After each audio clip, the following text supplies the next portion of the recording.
I'm not sure if you're aware, but the same thing that happened in the 20th century for world political powers is happening now for video game developers. It's the space race of the 21st century.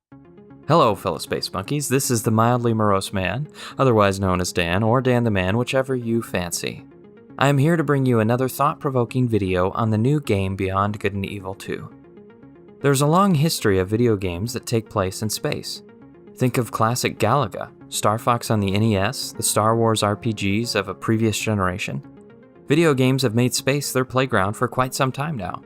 But something big has been going on for about the last 5 years. Games are just beginning to incorporate interplanetary space travel as a seamless experience without any loading screens. Starlink, Battle for Atlas is a game that just recently released that uses this feature. No Man's Sky accomplished this very thing when it was released back in 2016. Yet it seems like with these massive interstellar experiences, there's always something missing. I get the sense that these game developers are in a race to make the next big space game. It's the space race of the 21st century. Star Citizen and Beyond Good and Evil 2 are two games in development that implement this interplanetary space travel without loading screens. It seems to me that Beyond Good and Evil 2 began development later than Star Citizen, but Ubisoft might just finish Beyond Good and Evil 2 before the team at Robert Space Industries finishes Star Citizen. Here's why.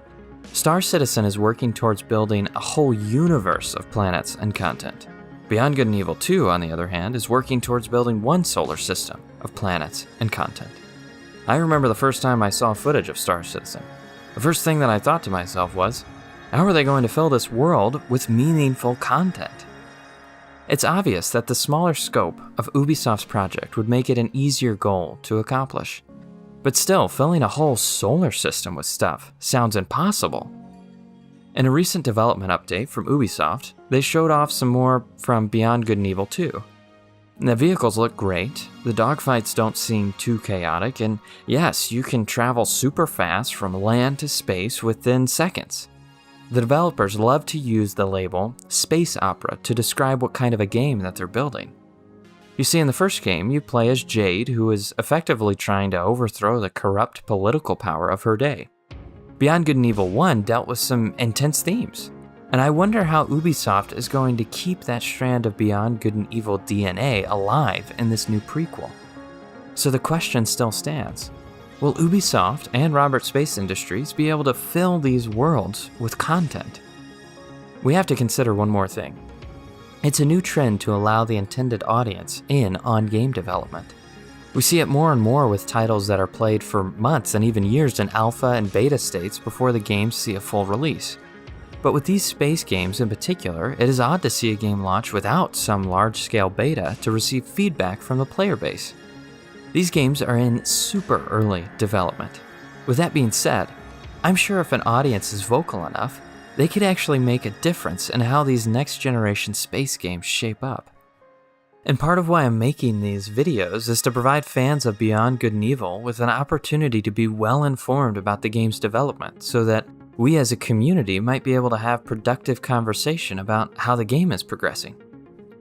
With that, we space monkeys can be an even better sounding board for the game that Ubisoft is creating. And there are still other space games out there in development that we know very little about. One in particular that I highly doubt will follow the beta test trend that was just mentioned is Metroid Prime 4 for the Nintendo Switch. We know absolutely nothing about this game apart from its title. But I cannot imagine this game without this sort of interplanetary space travel. Hopefully, we will hear more about this game soon, but Metroid Prime 4 could be another participant in the space race of the 21st century. So which games do you think will come out first?